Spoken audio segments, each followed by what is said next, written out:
Captain Jake Rivers felt his heart stop as he saw his 7-year-old daughter Emma sitting cross-legged on the alien ship's floor. Her small hands were sticky with something golden, and her face was covered in what looked like honey. But this wasn't honey. This was something much, much worse. "Emma, what did you do?" Jake whispered, rushing to his daughter's side. The diplomatic meeting had been going so well just minutes ago. The peace talks between humans and the Kethran Empire were finally making progress after months of careful negotiations. Emma looked up at her father with bright, innocent eyes. "Daddy, I found candy. It tastes like sunshine and flowers." She giggled and licked her fingers clean. Jake's blood turned cold. Behind him, he heard a sound that made every human in the room freeze, the deep, rumbling growl of an angry Kethran warrior. War Commander Vex stood 8 feet tall, his form muscular, arms crossed over his chest. His skin looked like black armor, covered in natural plates that gleamed under the ship's strange blue lights. His face had no nose, just 2 slits for breathing, and his mouth was filled with sharp teeth designed for tearing meat. But it was his eyes that scared Jake the most, 6 compound eyes that now glowed red with fury. The alien's translator device crackled to life, turning his alien words into English. "Human child." Vex's voice was like thunder. "What have you done?" Ambassador Lisa Park, the head of the human diplomatic team, stepped forward carefully. She had been working with aliens for 15 years, but she had never seen a Kethran this angry. "Commander Vex, please tell us what has happened. We can fix this." Vex pointed one of his clawed fingers at the empty bowl beside Emma. The bowl was made of some kind of crystal that seemed to glow from within. "The child has eaten the Shral nectar, the sacred food of our dead ancestors." The translator couldn't capture the full meaning of his words, but Jake could hear the pain in the alien's voice. This wasn't just anger. This was something deeper, something that cut to the very heart of what it meant to be Kethran. Dr. Marcus Webb, the team's alien expert, went pale. He had studied Kethran culture for years, and he knew exactly what Shral nectar was. "Oh no," he whispered. "Jake, that food is only for their dead. It's supposed to feed their souls in the afterlife." Emma looked confused. She didn't understand why everyone was so upset. "I was hungry," she said in her small voice. "And it smelled so good, like Mommy's cookies." Jake felt like he might be sick. His wife had died 2 years ago in a transport accident, and since then Emma was all he had left in the universe. Now, because of one innocent mistake, everything was falling apart. Vex began to pace back and forth, his heavy footsteps making the metal floor ring like a bell. "By eating what belongs to the dead, the child has claimed their place. She has stolen from spirits who cannot defend themselves." "She's just a child," Jake shouted, surprising himself with his anger. "She didn't know what it was." The Kethran commander stopped pacing and stared at Jake with all 6 eyes. "Ignorance does not wash away the debt, human. Your laws may be different, but you are on my ship now. Here, Kethran law rules all." Ambassador Park tried to stay calm, but Jake could see the worry in her eyes. These peace talks were the most important thing to happen to humanity in decades. If they failed, it could mean war with an empire that controlled half the galaxy. "What does your law say must happen?" she asked quietly. Vex's mandibles clicked together, a sign that he was thinking hard. "There is only one way to balance this. Wrong. The ancient rite of Velthera, life bonding." "What does that mean?" Jake asked, though he was afraid of the answer. "You, as the child's guardian, must offer yourself to pay her debt. You will belong to me and my house until the debt is satisfied." The room went completely silent. Jake could hear his own heartbeat in his ears. Emma tugged on his shirt, not understanding why everyone looked so scared. "For how long?" Jake's voice was barely a whisper. Vex's expression was unreadable. "That depends on you, human. Some bonds last only seasons. Others—" He paused, and Jake heard something that might have been sadness in his alien voice. "Others last forever." Dr. Webb was frantically checking his tablet, scrolling through everything. He knew about Kethran law. "Jake, there might be another way. Let me research this." but Vex shook his massive head. There is no other way. The Jal nectar has been consumed. The spirits cry out for justice. If I do not enforce our law, my own people will consider me weak. They will remove me from command, and someone much less friendly to humans will take my place. Jake looked down at Emma, who was starting to understand that something was very wrong. Her eyes were filling with tears, and she pressed closer to her father. Will they hurt Daddy? She asked in a tiny voice. No, little one, Vex said, and his voice became surprisingly gentle. The Velthara is not about pain. It is about balance. Your father will be treated with respect, but he will serve my house until honor is restored. Jake closed his eyes and thought about his choices. If he refused, the peace talks would fail. Humanity would face a war they couldn't win. If he agreed, he might never see his daughter again, but at least she would be safe. And maybe, just maybe, the alliance between humans and Kethrans could still be saved. How long do I have to decide? Jake asked. Until tomorrow's dawn, Vex replied. Then the ritual must begin, or I will have no choice but to consider this an act of war. As the Kethran commander left the room, Jake sat down on the floor and pulled Emma into his lap. She was crying now, finally understanding that her simple mistake had changed everything. The other humans gathered around them, but no one knew what to say.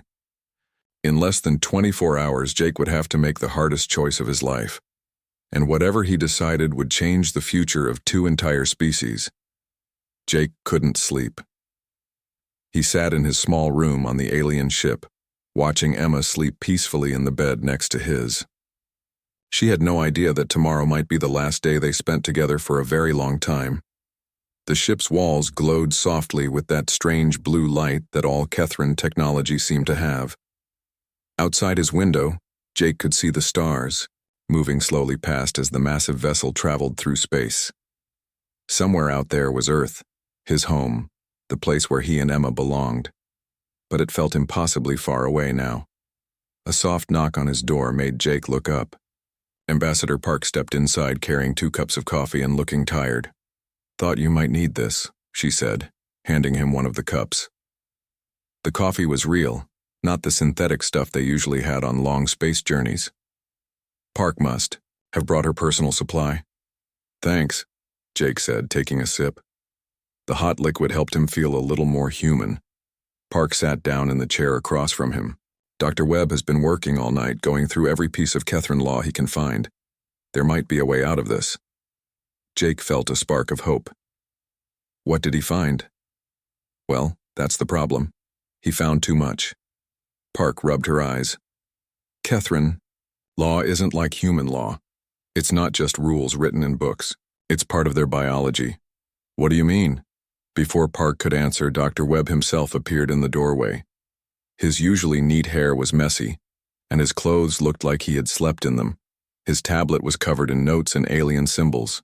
Jake, I need to tell you something important about Commander Vex, Webb said, sitting down on the floor. The Kethrans aren't just following their law because they want to. They have to. Jake frowned. I don't understand. Webb pulled up a holographic display from his tablet. It showed the inside of a Kethran body, with all their organs glowing in different colors. See this? He pointed to something that looked like a second brain near the alien's heart. This is called a duty node. Every Kethran has one. What does it do? It makes sure they follow their cultural laws. If a Kethran knows about a debt or a crime and doesn't do anything about it, the duty node releases chemicals that make them sick, really sick. They can't eat, can't sleep, can't think clearly. Eventually it can kill them. Jake stared at the display. So Vex doesn't have a choice? Not really. He knows your daughter ate the sacred food. His duty node won't let him ignore it.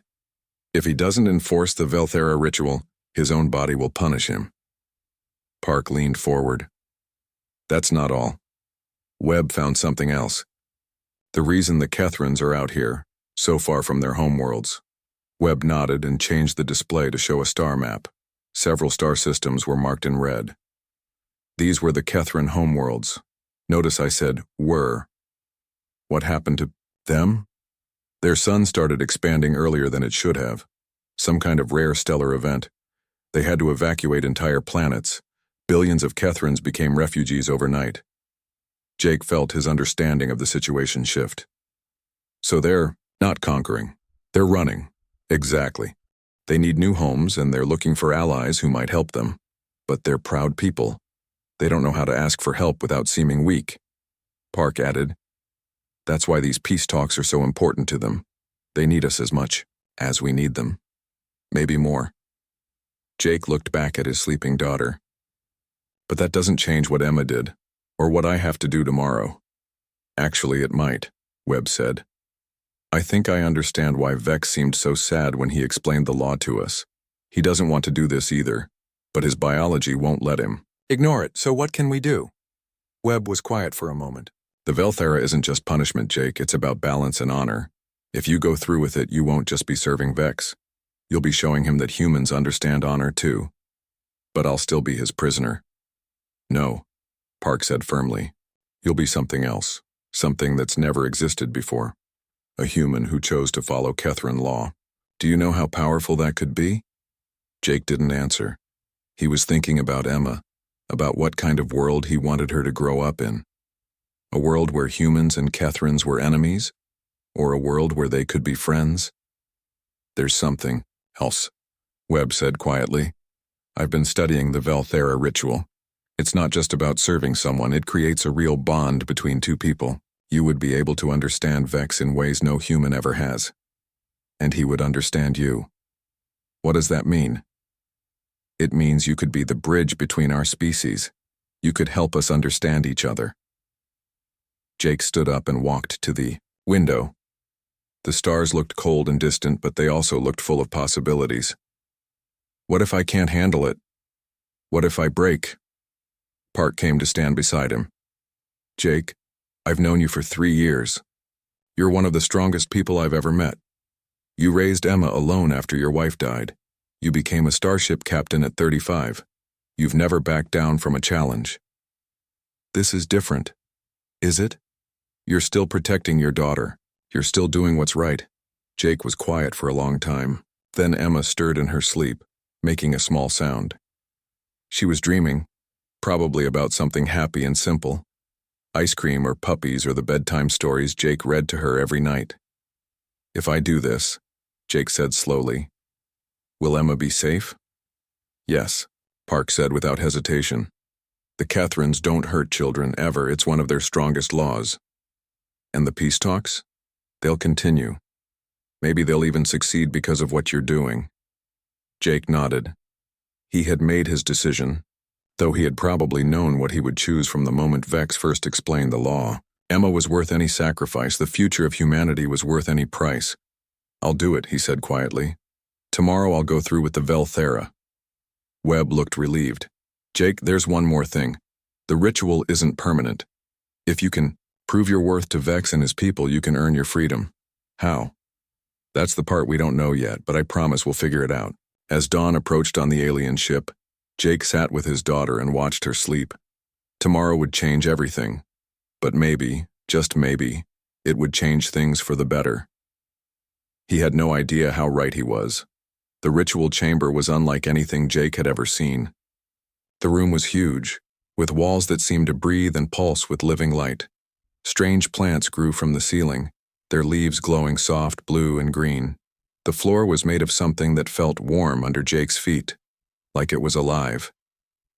Jake stood in the center of the room wearing simple white clothes that the Kethrans had given him. Around him, dozens of alien warriors sat in a circle, their compound eyes watching his every move. Emma sat with Ambassador Park and Dr. Webb near the entrance, her small hand gripping Park's tightly. Commander Vex entered the chamber wearing robes that sparkled like stars. The fabric seemed to move on its own, shifting colors from deep purple to silver to gold. In his 4 hands he carried different objects, a crystal bowl, a strange metal device that hummed with energy, and something that looked like a living flower made of light. "Jake Rivers of Earth?" Vex's voice echoed through the chamber. "You stand before us to pay a debt of honor. Your child consumed what belongs to our ancestors. Do you accept responsibility for this act? Jake's throat felt dry, but his voice was steady. I do. Do you understand that the Velthera will change you? That you will become bound to me and my house until the debt is satisfied? Jake looked at Emma, who was trying to be brave but had tears in her eyes. I understand. Vex nodded and gestured to the other Kethrins in the room. These are the witnesses. They will remember this day and hold us both to our vows. He held up the crystal bowl, which was filled with something that swirled like liquid, starlight. This is bond serum. It is made from the same neural networks that connect all Kethrin minds across the galaxy. When you drink this, you will become part of our greater family. Will I still be human? Jake asked. You will be human, but also more. The bond does not take away who you are. It adds to what you can become. Vex's voice became gentler. I will not lie to you, Jake Rivers. This will not be easy. You will feel what I feel, know what I need, understand my thoughts as if they were your own. But I will also understand you. Vex held out the bowl. The liquid inside glowed brighter, as if it could sense Jake's presence. Are you ready? Jake took one last look at Emma. She was crying now, but she tried to smile for him. I love you, Daddy, she whispered. I love you too, little star, Jake said, using his special nickname for her. Then he turned back to Vex and took the bowl. The liquid was warm and tasted like nothing Jake could describe. It was sweet and bitter, at the same time like drinking liquid music. As soon as it touched his tongue, Jake felt something change inside his head. The world exploded into color. Jake could suddenly see things he had never noticed before. The walls of the chamber weren't just glowing. They were singing, each pulse of light creating a note in a symphony that filled the air. The Kethrins around him weren't just sitting still. He could see the energy flowing between them, connecting them all like invisible threads. But most amazing of all, he could feel Vex's mind touching his own. The commander's thoughts were vast and deep, like an ocean of memories and emotions. Jake could sense Vex's sadness about his dying home world, his worry about leading his people to safety, his fear that the humans would reject the Kethrins when they learned the truth about their desperate situation. And underneath it all, Jake felt something that surprised him. Vex didn't want to do this either.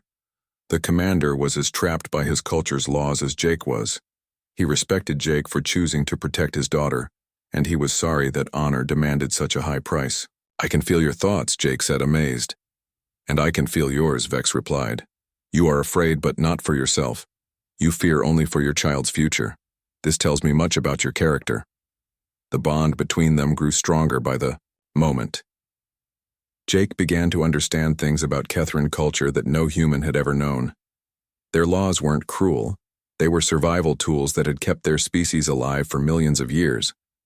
The Velthera wasn't punishment. It was a way to turn enemies into family, to solve conflicts through understanding rather than violence. The bonding is complete, Vex announced to the assembled witnesses. Jake Rivers is now bound to my house and under my protection. He will serve with honor, and in time, he may earn his freedom through worthy deeds. The other Kethrins began to sing, a deep harmonic sound that Jake could now understand. They were welcoming him, accepting him as one of their own. It was the most beautiful thing he had ever heard. As the ceremony ended, Emma ran to her father. Jake picked her up and held her tight, surprised to find that the bond with Vex hadn't weakened his love for his daughter at all. If anything, it had made his emotions stronger and clearer.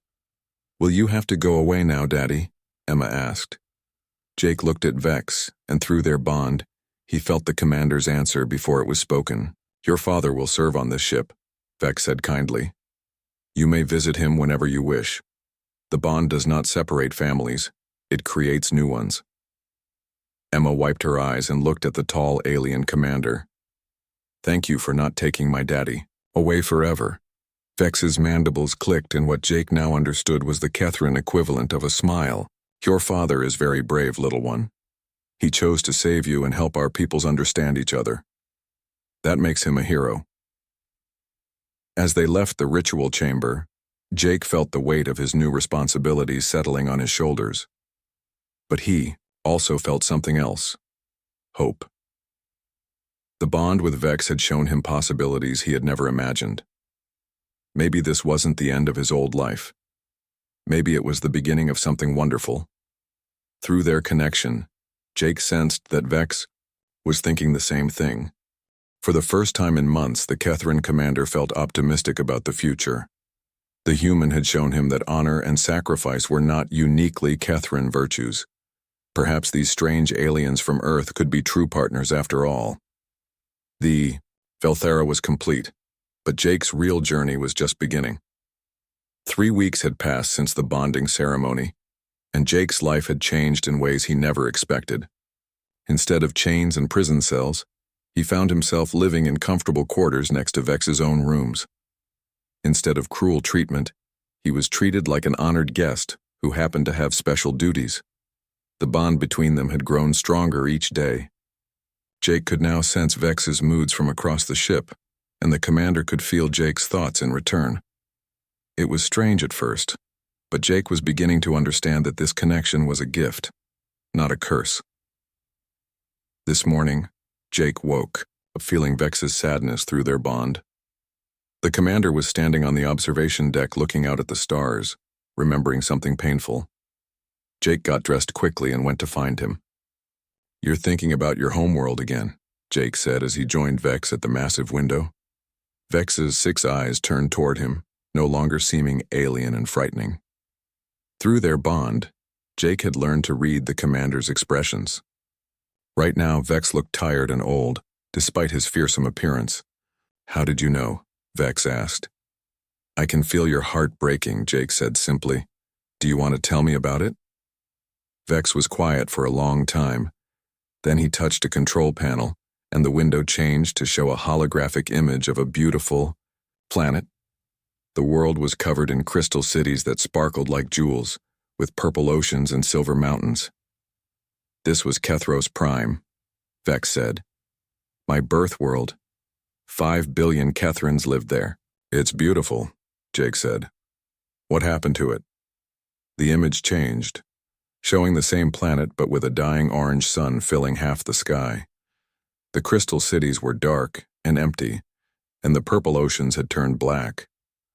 "Our sun began to expand 3 years ago, much faster than our scientists predicted. We had to evacuate everyone in a matter of months." Vex's voice was heavy with grief. "Many of our ships were damaged in the evacuation. Some never made it out." Jake felt the commander's pain through their bond. It was like losing everyone you ever loved all at once. "I'm sorry, I can't imagine how that feels." "Can't you?" Vex looked at Jake with surprise. "You lost your mate. You're Emma's mother. The pain is similar." Jake was shocked. He had never told Vex about his wife's death, but somehow the commander knew. "How did you—" "The bond shows me your deepest memories sometimes," Vex explained. "I see her in your thoughts. She was beautiful and you loved her very much." Jake nodded, feeling tears in his eyes. "She died in a transport accident 2 years ago. Emma was only 5. And yet you found the strength to raise your child alone and become a starship captain. You are stronger than you know, Jake Rivers." Through their bond, Jake felt something amazing. Vex respected him. Not as a servant or a prisoner, but as an equal who had faced terrible loss and survived. "Is that why your people are out here?" Jake asked. "Looking for new homes," Vex nodded. "We are refugees, not conquerors. But we are also proud. We do not know how to ask for help without appearing weak. Our enemies would see any sign of weakness as an opportunity to attack." Jake was beginning to understand. "So you approach other species as equals, hoping they'll offer alliance instead of you having to beg for it." "Exactly. But most species see our ships and our weapons and assume we want to take their worlds by force. What about humans? What do you really want from us?" Vex turned away from the window and began walking toward his private quarters. Jake followed, sensing that the commander wanted to show him something important. Vex's room was filled with objects from his home world. crystal sculptures, books written in the flowing Kethran language, and pictures of family members Jake had never seen before. Vex picked up one of the pictures showing a smaller Kethran female with 4 young children. "My mate and our offspring," Vex said quietly. "They died when our evacuation ship was attacked by pirates. I was commanding a different vessel and could not protect them." Jake felt Vex's guilt and pain through their bond.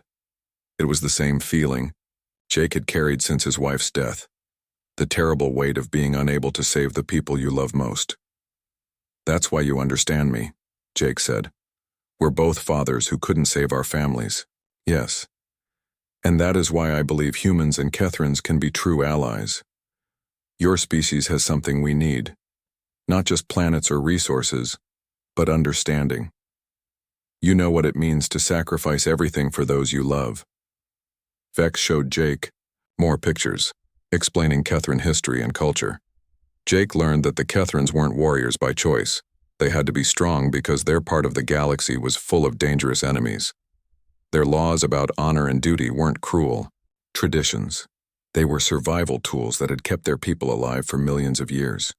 "We have been watching humanity for decades," Vex continued. "Your species is young, but you have something remarkable, the ability to make allies instead of enemies. You turn conflicts into partnerships. Is that what you want? A partnership? More than you know. We have technology you need. Faster ships, better weapons, medical advances that could save millions of human lives. In return, we need safe worlds where our people can rebuild. But most importantly, we need hope. Humans are good at hope." Jake thought about Emma, playing with Kethran children in the ship's recreation area. She had made friends with the aliens in days, seeing them not as monsters but as people who were different but kind. "The peace talks," Jake said. "They're really about survival for both our species." "Yes, but they have been failing because neither side truly understands the other. Until now." Jake understood what Vex meant. Through their bond, Jake had learned more about Kethran culture in 3 weeks than human diplomats had discovered in months of negotiations. And Vex had learned about human nature, their compassion, their willingness to sacrifice for others, their ability to see hope even in the darkest situations. "I can help," Jake said. "I can translate between our peoples, not just language but understanding." Vex's mandibles clicked in what Jake now knew was a smile. "That is exactly what I was hoping you would say."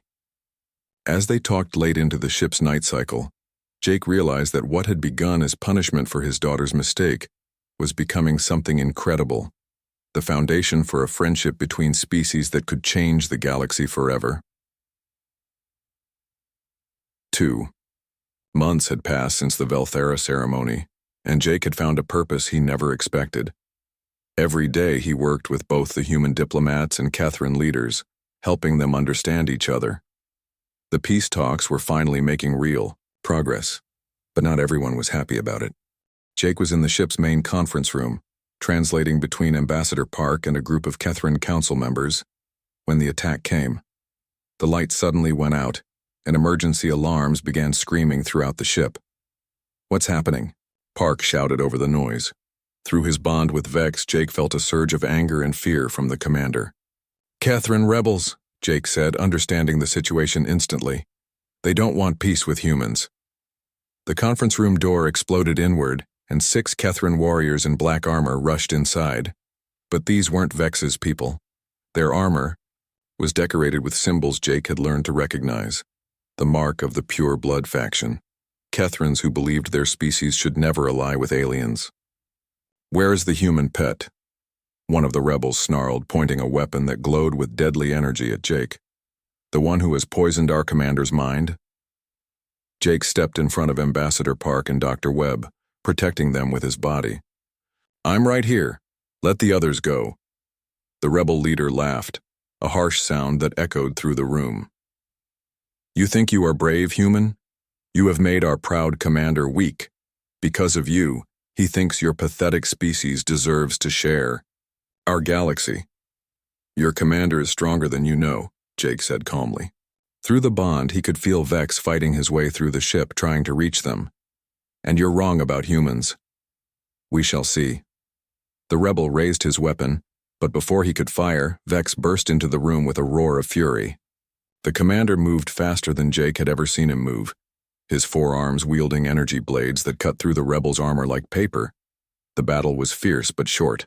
Vex was one of the greatest warriors in the Kethran fleet, and these rebels were no match for him.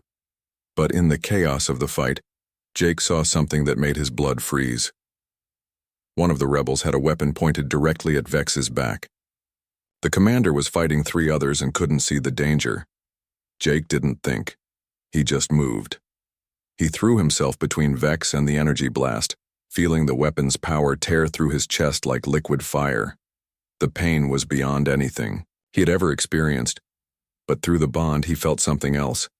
Vex's shock and anguish as Jake collapsed to the floor. Jake! Vex's roar shook the entire room as he destroyed the remaining rebels with a fury that was terrible to witness. Then, the great warrior was kneeling beside Jake, his 6 eyes wide with panic. Why did you do this, my friend? Why did you save me? Jake coughed, tasting blood. Because, and that's what friends do. Through their bond, Jake felt Vex's emotions, grief, guilt, and something else. Pride. The commander was proud of Jake's courage, even as he feared losing him. The medical bay, Vex said, lifting Jake carefully in his forearms. Our healers can save you. As Vex carried him through the ship's corridors, Jake felt his strength fading, but he also felt something wonderful through their bond. Vex's love for him, deep and true like the love between brothers. In the medical bay, Kethran doctors worked frantically to save Jake's life. Emma was there, crying and holding her father's hand. Ambassador Park and Dr. Webb stood nearby, their faces pale with worry. Will he live? Emma asked Vex in her small voice. The commander knelt down to her level, his fierce face gentle. Your father is the bravest human I have ever known, little star. Our healers will do everything they can. Hours passed. Jake drifted in and out of consciousness, sometimes feeling the doctors working on him, sometimes feeling only Vex's presence through their bond. The commander never left his side. Finally, the head doctor approached Vex with news. He will live, the alien physician said, but the injury was severe. He will need time to heal. Vex nodded, relief flooding through him and into Jake through their bond. Thank you. When Jake woke up fully, he found Vex sitting beside his bed, looking exhausted but happy. How long was I out? Jake asked. 3 days. I was beginning to fear. Vex stopped, unable to finish the sentence. I'm okay, Jake said, squeezing his friend's hand. We're both okay. Vex was quiet for a moment, then he said something that surprised Jake. The Velthera is complete. What do you mean? By saving my life, you have more than balanced your daughter's debt. According to our law, you are free to return to your people whenever you choose. Jake looked at his friend, because that's what Vex had become, his closest friend in the universe. What if I don't want to leave? Vex's mandibles clicked in amazement. You would stay, even though you could go home? This is home now, Jake said simply. You're my brother, Vex. Emma loves it here, and there's still so much work to do. Work? Jake smiled. The peace treaty isn't finished yet, and I think humans and Kethrans are going to need someone to help them understand each other for a long time to come. Through their bond, Jake felt Vex's joy and gratitude. But then the commander did something unprecedented.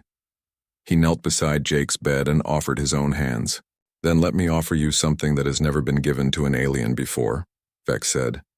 True Velthera, not the bond of debt, but the bond of choice. Will you be my brother by choice, not law? Jake didn't hesitate. He took Vex's hands in his own. Forever. The new bond that formed between them was different from the first one. This time, it was built on love and respect, not duty and law. Jake felt it settle into his heart like a warm light that would never go out. 6 months later, Jake stood on the observation deck of the newly renamed ship Unity, watching human and Kethran vessels flying together in formation. The peace treaty had been signed, and both species were working together to build a better future. Emma ran up to him, speaking in perfect Kethran as she chattered about her lessons with the ship's children. Behind her came Vex carrying a datapad with plans for the first joint human-Kethran colony. "Ready for the next adventure?" Vex asked Jake. Jake looked at his daughter, happy and surrounded by friends from two worlds. He looked at his brother. No longer an alien enemy, but family. He looked at the stars ahead, full of possibilities he could never have imagined. "Always," Jake said, and meant it. What had begun with a child's innocent mistake had become the foundation for a friendship that would last across the stars. Sometimes the greatest bonds are forged not by choice but by the courage to choose love over fear, hope over hatred, and understanding over ignorance. And sometimes the enemy you fear most becomes the brother you needed all along.